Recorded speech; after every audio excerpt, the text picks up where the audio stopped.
Bab 266, episode 50 Kisah Dokja, 3. Visi saya menghitam sebelum kembali. Rasanya kesadaran saya telah mengalami pemadaman listrik. Aku berkedip kosong, tetapi hanya langit-langit gelap yang terlihat. Apa yang terjadi? Aku menarik napas dalam-dalam dan menggerakkan kepalaku yang berat ketika aku mulai berpikir. Saya berpartisipasi dalam putaran kedua pemilihan Raja Iblis. Saya membunuh Duke Berchan dan pada saat yang hampir bersamaan, saya dibunuh oleh Surya. Kemudian pesan sistem dicurahkan. Apakah saya memenangkan putaran kedua? Atau, apakah saya kalah? Saya memikirkannya tetapi saya tidak yakin. Kamu telah mengambil kalimat musuh dan memenangkan permainan. Saya sepertinya telah mendengar pesan ini. Kalimatmu diambil dan kamu kalah. Saya juga sepertinya telah mendengar pesan ini. Mungkin keduanya. Lalu yang mana yang pertama? Untuk saat ini, saya tidak tahu. Kamu telah mati. Satu-satunya hal yang saya yakini adalah pesan ini. Saya mati dalam permainan dan terbangun di tempat ini. Perlahan aku bangkit dari tempat dudukku dan tempatku berbaring terlihat lebih jelas. Banyak lampu dipasang di antara ceruk, menyinari kegelapan yang luas. Itu adalah tempat asing yang belum pernah saya kunjungi sebelumnya. Ada sebuah tanda yang menyatakan, 000 gelombang 100, di tempat aku berdiri dan rak buku besar di sekitar tanda itu. Ada bau buku. Itu mengingatkan pada perpustakaan universitas. Perpustakaan. Kenapa saya di sini? Saya mengeluarkan sebuah buku di rak terdekat dan membalik halaman. Setelah kematian Lee Seolwa, Yo Jong-hyuk berpikir dia harus mati berkali-kali. Dia tidak pernah bisa menang melawan mereka dengan bakat dan keterampilan sendirian. Akhir skenario tidak terlihat dan kekuatan rasi bintang sangat kuat.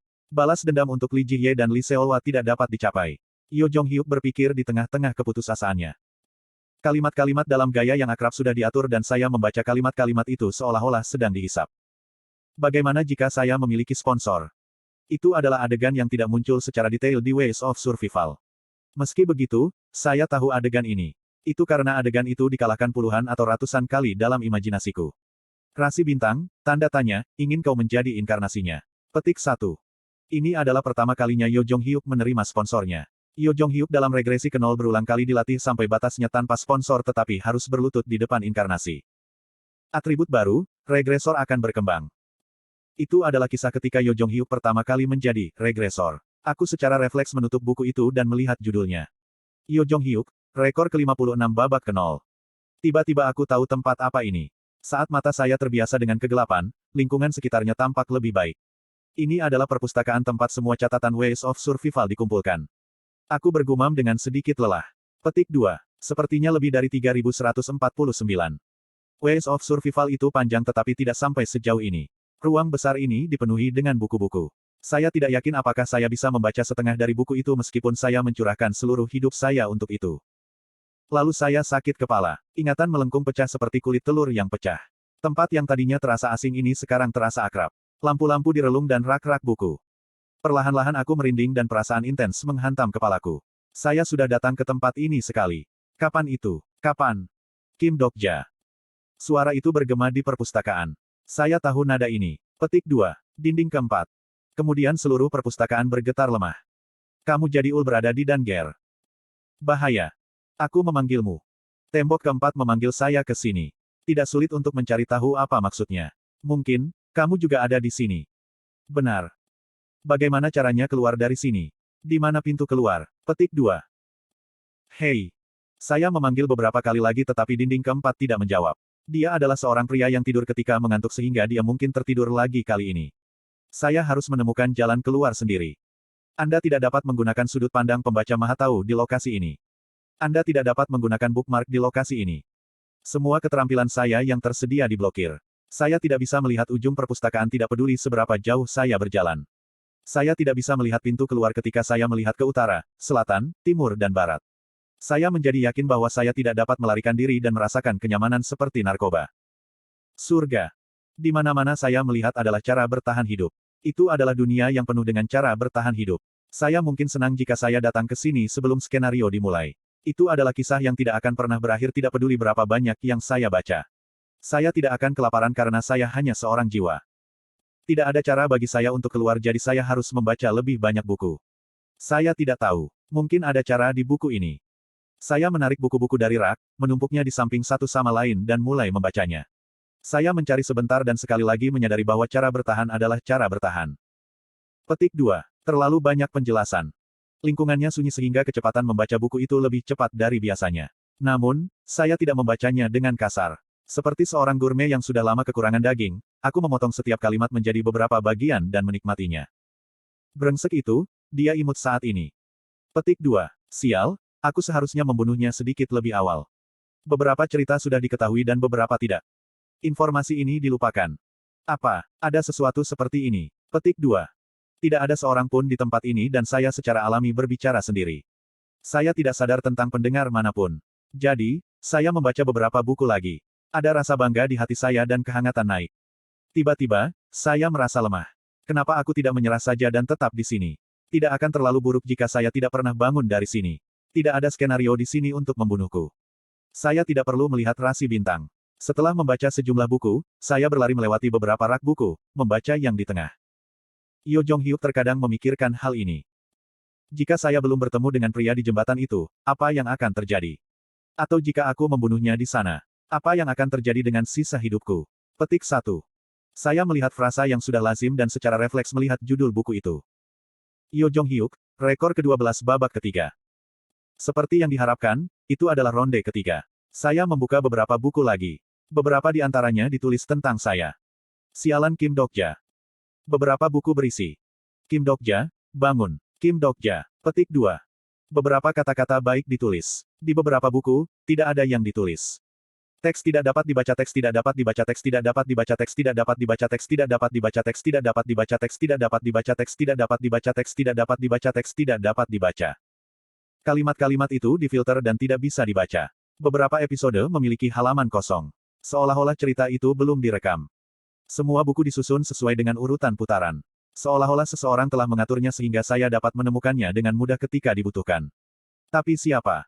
Saya baru saja memikirkan hal ini ketika saya melihat sesuatu di sisi lain rak buku. Aku secara refleks mengembalikan buku itu dan melihat. Itu adalah momen yang sangat singkat tetapi tampaknya ada bayangan seseorang. Siapa di sana? Suara langkah kaki mulai melangkah lebih jauh. Saya mulai mengejar suaranya. Aku nyaris menemukan beberapa buku di lantai, tetapi terus mengikuti bayangan itu. Tanda-tanda rak buku berubah dengan cepat. Dari 000 gelombang 100 hingga 100 sampai 200. Kemudian, 200 sampai 300.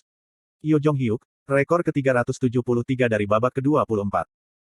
Yo Jong-hyuk, rekor ke-473 dari babak ke-31. Buku yang tak terhitung jumlahnya berlalu dengan cepat. Yo Jong-hyuk, rekor ke-573 putaran ke-27. Yo Jong-hyuk, rekor 681 dari ronde ke-12. Aku agak terengah-engah dan masih tidak bisa melihat ujung buku. Itu jelas tubuh jiwa tetapi saya terengah-engah.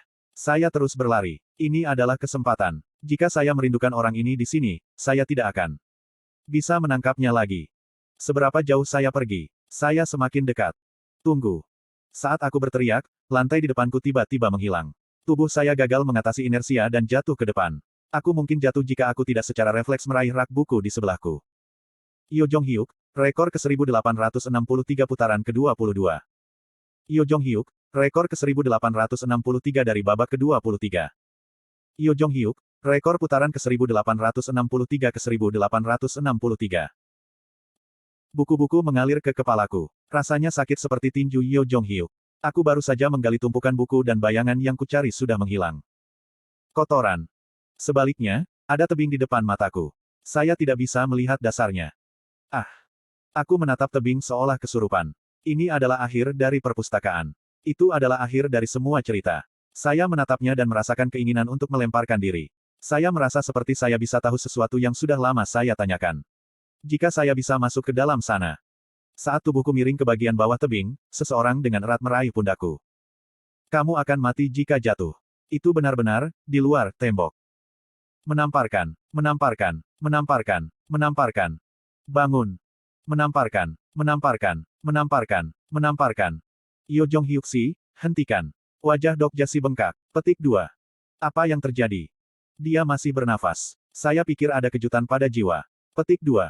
Yo Jong-hyuk mengerutkan kening pada kata-kata Yo Sangah dan berdiri. Kim Dokja yang bengkak itu terbaring di tanah. Lee Hyun-sung yang seperti beruang memeganginya dan menangis dengan marah. Dokja si, bangun, silahkan. Saat putaran kedua selesai, medan perang mitikal tiba-tiba hancur. Semua peserta dan pembantu kompleks industri Yo Jong-hyuk, Kim Dokja ditinggalkan di depan limbah kompleks industri. Yo Sangah menatap orang-orang yang berdiri di kam yang sama. 2 anjing dan 1 anak laki-laki yang cantik. Juga, Han Myungoh. Kamu masih hidup, Kepala Departemen NIM. Ye Yosangah si, Han Myungoh mulai berkeringat dan mundur. Yosangah menatap Yang Hayong. Kamu di pihak kita. Ah, aku. Yang Hayong bertemu dengan mata Yosangah dan tergagap dalam kebingungan. Dia tidak tahu bagaimana memperkenalkan dirinya. Kemudian Yang Hayong melihat Shin Yosung. Ah, bukankah kamu di video itu? Kamu tahu saya. Yang Hayong mengingat adegan skenario Raja Iblis ke-73 berkat Shin Yosung dan mengetahui siapa mereka. Aku penggemar sejati. Wow, saya tidak percaya saya memenuhi inkarnasi bumi. Petik 2. Mata Yang Hayong bersinar saat dia menjabat tangan Yosangah. Yosangah tersenyum ringan dan menatap ke udara. Ngomong-ngomong, apakah kita menang atau kalah? Hanya satu pesan sistem yang tidak dikenal mengambang di udara. Kami saat ini menentukan tim pemenang babak kedua. Yang Hayong berkata, saya pikir Kim Dokja membunuhnya terlebih dahulu. Maka bukankah kita harus menang? Petik 2. Tapi hukuman kita dicuri. Yo Jong-hyuk menggelengkan kepalanya. Kim Dokja lebih cepat. Kata-kata yang dipenuhi dengan keyakinan kuat menyebabkan Yang Hayong dan Yosangah menjadi cerah. Itu mungkin benar jika Yo Jong-hyuk mengatakan demikian. Kemudian awan debu muncul di sisi lain dari hutan belantara. Itu adalah pemandangan yang dipenuhi dengan status yang kuat. Tidak perlu bertanya tentang identitas makhluk yang masuk. Yo Jong-hyuk menatap langit dan ekspresinya mengeras. Kami saat ini menentukan tim pemenang babak kedua. Itu masih satu-satunya kalimat yang mengambang di langit. Itu sama selama 30 menit. Dipersiapkan.